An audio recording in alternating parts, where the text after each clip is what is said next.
Good morning, everybody. And I sincerely regret not being able to be there in person to discuss advanced therapies in Fontan failure, especially with regard to timing, which I'm actually going to leave till right at the end. But I do think there's a theme throughout the message that I'm discussing. So this summarizes, I think, a large bulk of the problem. We all know that congenital heart disease surgical risk is highest in the neonatal period, and thereafter reduces. But what is often underappreciated is this. It then rises exponentially in early adulthood because of interventions, fibrosis, residual lesions, infection, etc. And this is, of course, typified by Fontan failure, such that for complex ACHD categories like Fontan disease, the median age of death is in your 30s from heart failure rather than in your 70s from things like malignancy. And in contrast to general heart failure, which has decades or centuries, in fact, of research and understanding and recognition, such that transplant and VADs are now ubiquitous part of their treatment, the opposite is true for adult congenital heart disease failure, which is a very new concept. And especially, it's very, very different. Fontan failure presents in your 30s already as established multi-organ disease. Patients have had many interventions that are often sensitized. There's no proven role of goal-directed medical therapy, etc. And advanced therapies, we simply don't know where the role is yet. It is a myth, though, that you can't live a long functional life as a single ventricle. Sharks typify that. But all these large animals that have a single ventricle circulation, the gas exchange membrane is actually downstream of the heart, and therefore the blood pressure is very low. In fact, only crustaceans are the only animal I can find that have something similar to a fontan, where the gas exchange membrane is upstream of the heart. And that's a problem because your central venous pressures must necessarily be slightly higher than normal. And it's these higher pressures that lead to virtually all of the late issues that complicate fontan circulations. And then any inefficiency, whether it's valve regurgitation, stenosis, ventricular dysfunction, any inefficiency greatly exacerbates the problem. And this is what you see, CT contrast with a flat fluid line because the circulation is just so inefficient. And of course, the end stage, the end organ manifestations that greatly increase risk of any intervention. Eventually, during one of these exacerbations of heart failure, decisions will need to be made about what the next steps are. And I would suggest that the three main buckets that teams have to decide is, do we undertake some form of high revision surgery to optimize what we already have? Do we consider some novel option, such as VAD support, or do we need to move down the road of transplantation? And just for a minute, I'm going to settle on discuss revision surgery because I don't think it should be overlooked and should always be considered in this decision making. For us, we go through almost sequentially a range of various strategies we can use to try to optimize the circulation.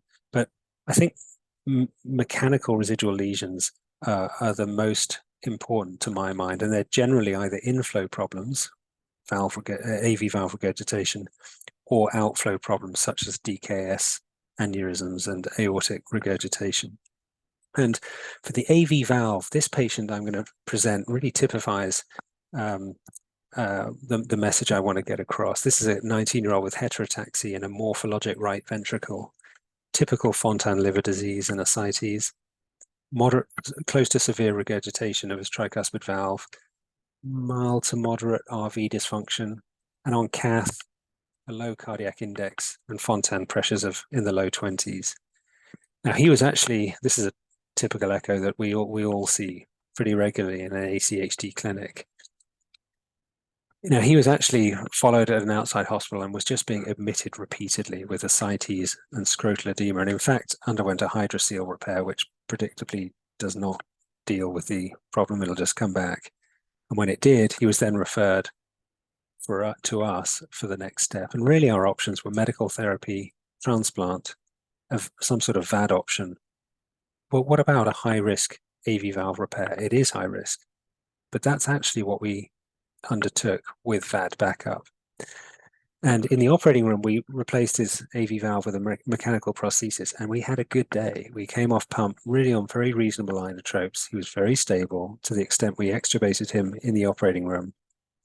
And the initial days, he did okay with a gradual slow wean of inotropes and introduction of afterload reduction, but we were caught off guard.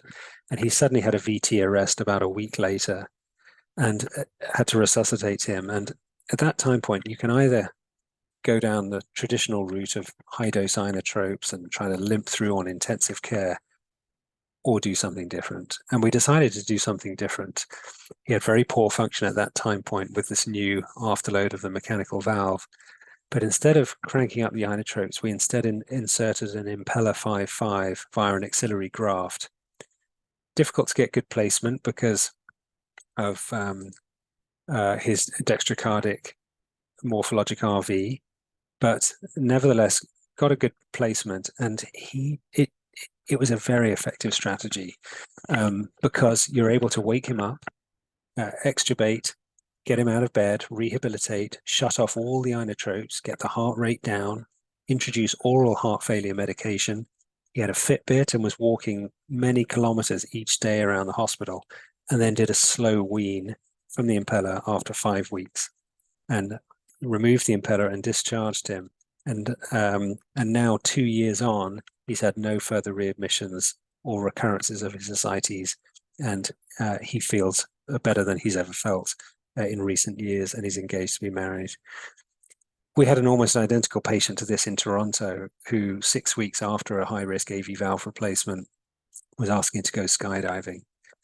I guess the point is, if in patients who you're considering transplant because of how sick they are with bad AV valve, it's worth always thinking, if we can get through the perioperative period, is this patient going to be offsetting the need for transplantation by a number of years? And sometimes that is the case.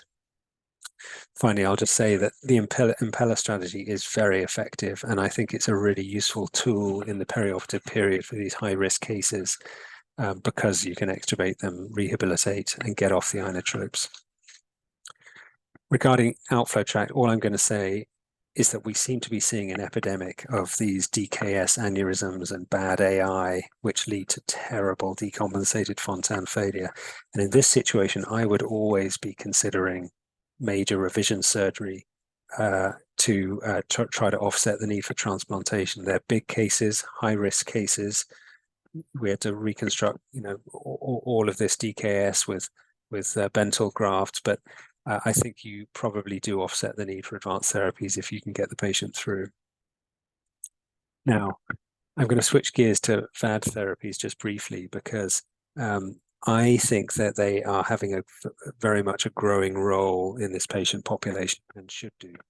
And we're considering them in a situation where transplant isn't a viable option, either because of urgency, risk tolerance, patient-specific factors like sensitization or obesity,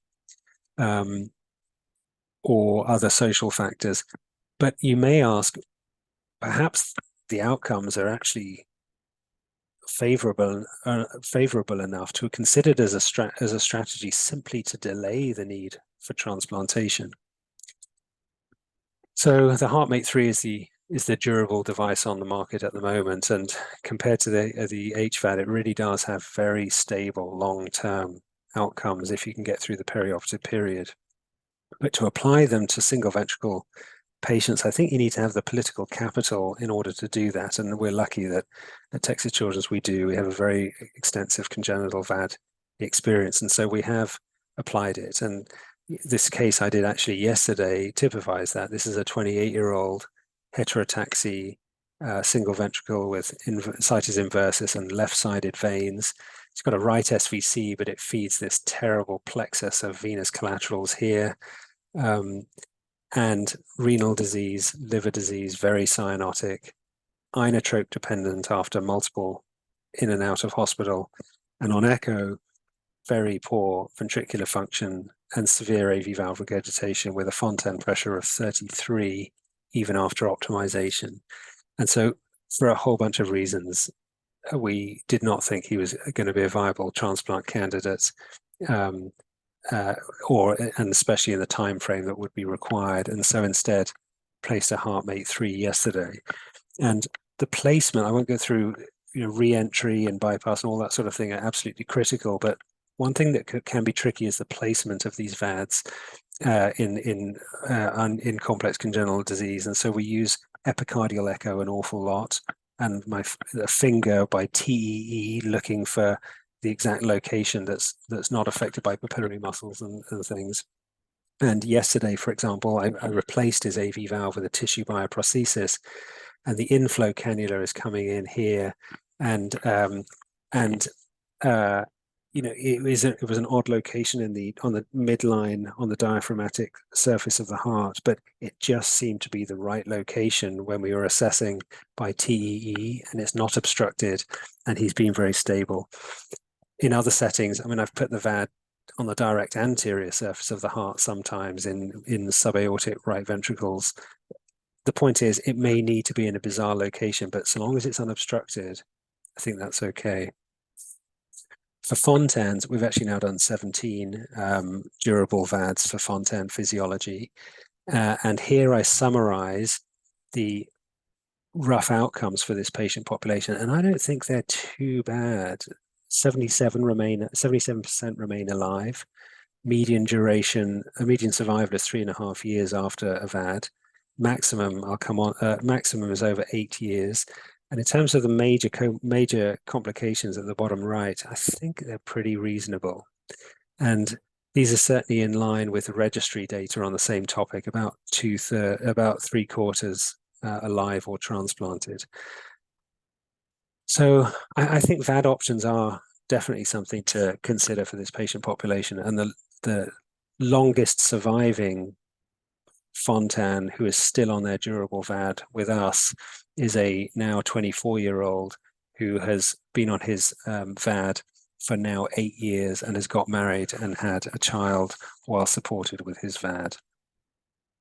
But transplantation, well, transplantation for ACHD in general, to be honest, has a poor reputation, partly because historically outcomes were terrible, sort of 30 or 40% early mortality. And that was true too in Toronto until about 2013.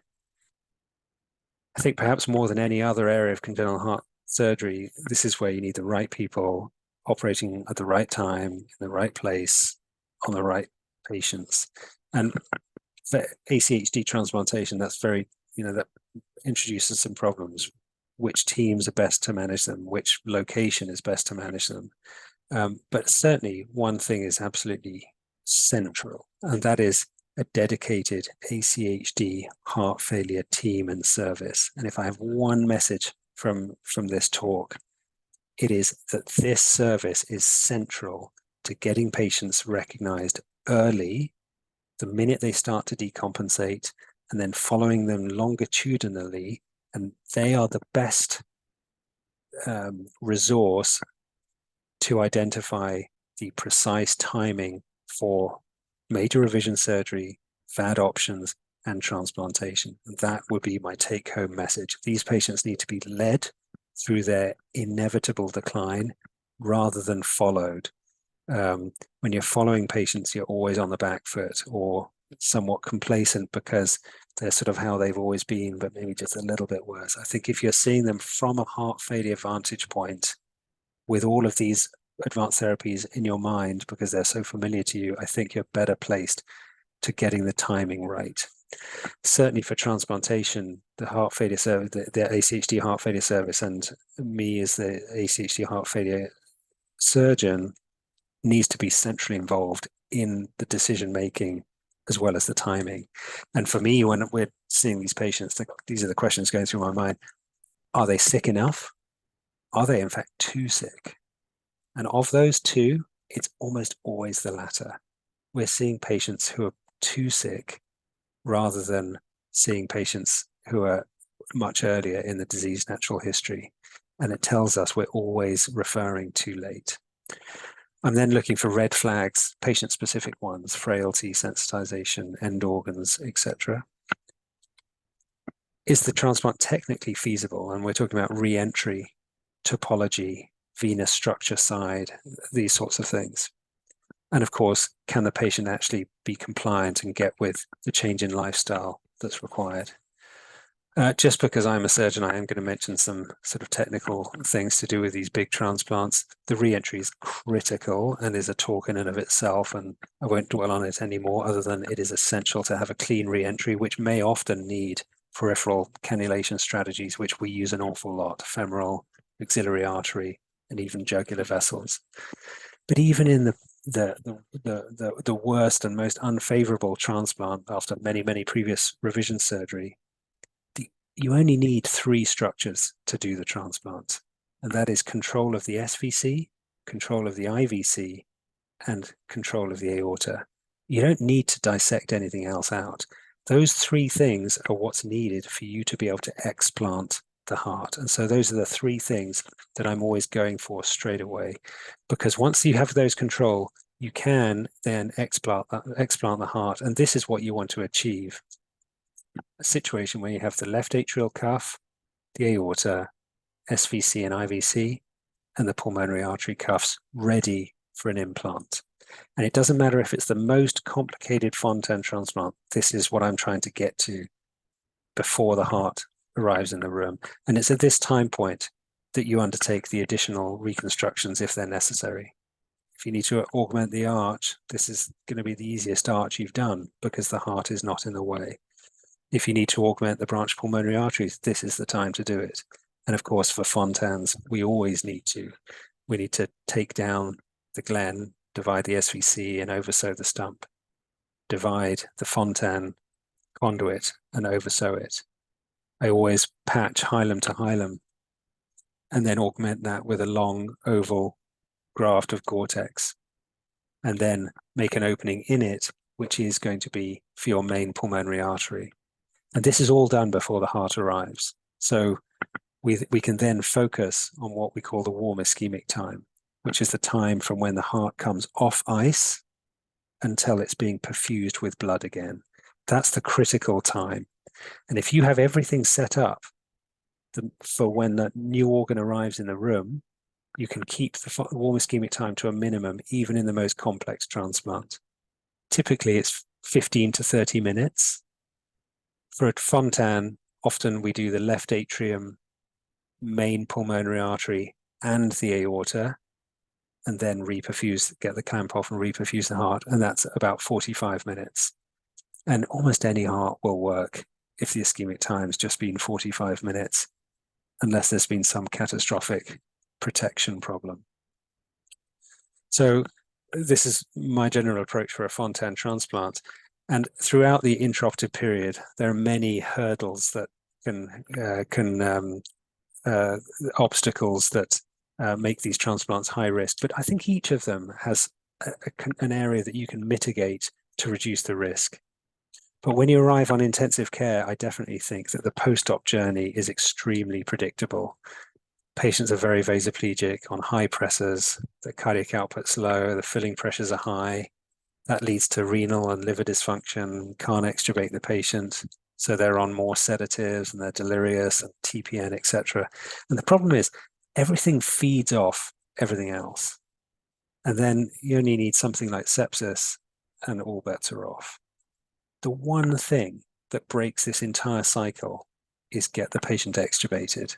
It breaks so many of these problems. The SVR comes back really rapidly, and you can come down on the vasoactives, and you can mitigate delirium and sedation and things like that. And if, for us, if the patient isn't extubated by day 2, we do a therapeutic tracheostomy, which is an extremely progressive and helpful thing actually to break this cycle. And by controlling these various risks, we've really changed outcomes, I think. Certainly in Toronto, we did almost overnight in 2013.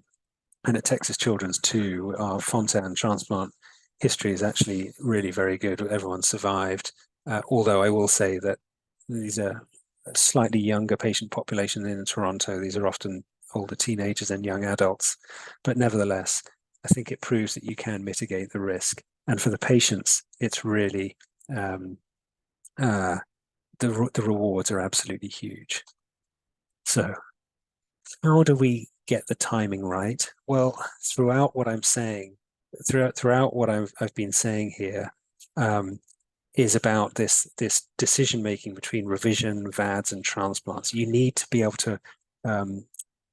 able to consider all the options throughout a patient's gradual decline. And I think the only way we can do it is by having very comprehensive Fontan follow-up programs. At Texas Children's, we call it Fontan Go, but Cincinnati have one, many other institutions have them.